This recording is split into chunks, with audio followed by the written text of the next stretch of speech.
Greetings YouTube, this is your resident Land Cruiser nut. Today we're going to talk about some connections for your battery, and if you got a lot of wires running to them, maybe some options for you or one to consider. I recently just had a dead battery and I thought, you know what, now's a good time to replace that battery and see what kind of connections are out there. And I ran into one I saw on Amazon that looked like a great option, and I'm going to show it to you today and see what you think about it, and then also provide you some tips for installing. So stay tuned and we'll get to it. Okay, so here we are. I just put in a new Duralast gold battery, and while I was doing that I decided, you know what, I'm going to go ahead and update my terminal connections, because I just had your normal terminal connection with wires running everywhere, and as you can see I have a lot of wires. So you can see the option I went with. They're called Vgates, and I got them on Amazon. I'll put a link to them. It's almost like a connector plus a bus bar and a distribution block in one. They're made out of billet aluminum, and they're really heavy duty. I mean, just a good quality. So I thought, all right, let me try these out, see how they work, go from there. Well, I decided, you know what, after seeing some possible issues that one could have with applying these to your vehicle, especially the 80 series, I wanted to go ahead and give you some tips about how you can mount them and maybe a possible issue that you would have if you choose this application. But first, let's go over to the back of the vehicle. Let me show you the negative terminal, show you the tools that you would need to apply these, and then we'll come back to the battery and install it and show you what that looks like. Okay, so we're at the back of the truck, and this is the negative terminal. Actually comes in a really nice packaging. They give you a couple washers. Not really sure what these are. They're flat and metal. Maybe one of the viewers can tell me. This is the negative connector, and as you can see, it's got many different options for you to connect different wires. Now, this isn't the only one that you can buy. You can buy one that, for example, instead of having these holes, these smaller holes right here, it has another one of these larger holes. But since I had some smaller wires to run, I went ahead and went with this option. Also, there is an option for if you have the side posts. Instead of these traditional type connections, you can get ones for the side posts and do the same thing. You also have these little screws back here if you need to run. So this is really a great terminal connector. It's got a lot of weight to it, and you know, the quality for $45 seems, you know, really good. So what I'm going to tell you is, while you have this, these are a 13mm wrench there. It is a 6mm for connecting to the post. Then for these right here, I believe that is a 4mm. That is correct, yes, a 4mm.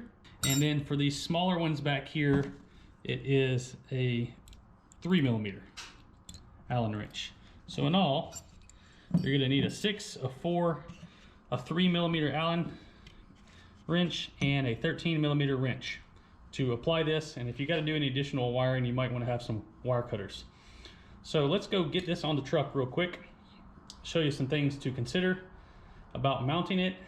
So we're back at the battery, and I just want to give you a couple tips and maybe some problems you could run into, and maybe by making this video I can alleviate you having to do some measurements or just thinking about these for yourself. Now, because these are so big, and the way that the battery box is built for the 80, they can only go certain directions. And if you have a battery like me, just a traditional lead acid battery that has the maintenance caps right here on top, well, you can't turn it that direction, you can't turn it that way, and you can't turn it that way. So this one has to go this direction. Now, the negative terminal, I actually had this connected before, and I had one of my German friends tell me that, hey, I had it connected just like this and it fit just fine in this direction. One of my German friends made a recommendation saying, hey, you don't want to mount it like that because of the weight of this could actually pull the post off the battery when you hook everything to it. So what I'm going to do now is I'm just going to mount it this direction and hook everything that way. I did think about, while I'm thinking of it, I thought about ordering the sleeve connectors, but they were $150. the problem that I ran into, and it was going to be the same situation as these, if you have the raised maintenance caps here on the battery, you can only turn them a certain direction.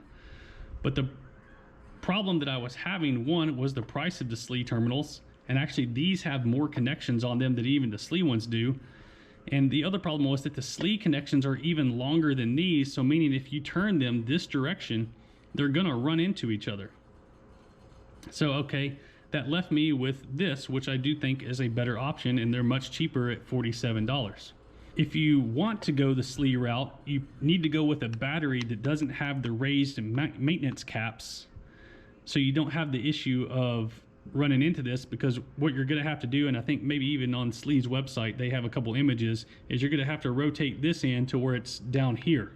I'm going to keep them in this position. I'm going to get everything wired up, and then I'm going to show you what that looks like. Stay tuned to the end, because I got a little bit of surprise for someone. All right, I have everything wired up. As you can imagine, I'm probably, well, I know I'm going to have to disconnect some things if I ever have to change the battery or need to do a little bit of maintenance. What this did allow me to do is to make a little diagram with each of these little areas, letting me know what I have hooked up into all of these. So I wrote that diagram down now, and I know exactly what goes where, and it keeps, you know, me from having 5 of these on just one of these little connectors and kind of guessing to what goes what. Is this the absolute best solution? No. Is it a solution? Yes. Maybe in the future I'm going to go to a distribution block. Now for my surprise, and for anyone, I'm getting close to 1,000 subscribers. I believe I have 810 as of today.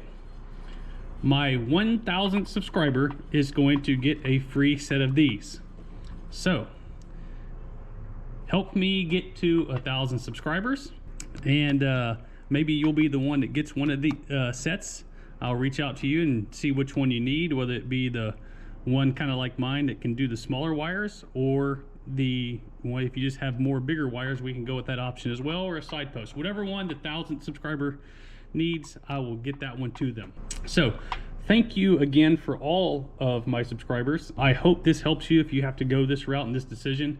If you have any recommendations, please put them in the link below. If you see that I made a mistake, please also make a comment below. And thanks again, and we'll see you soon.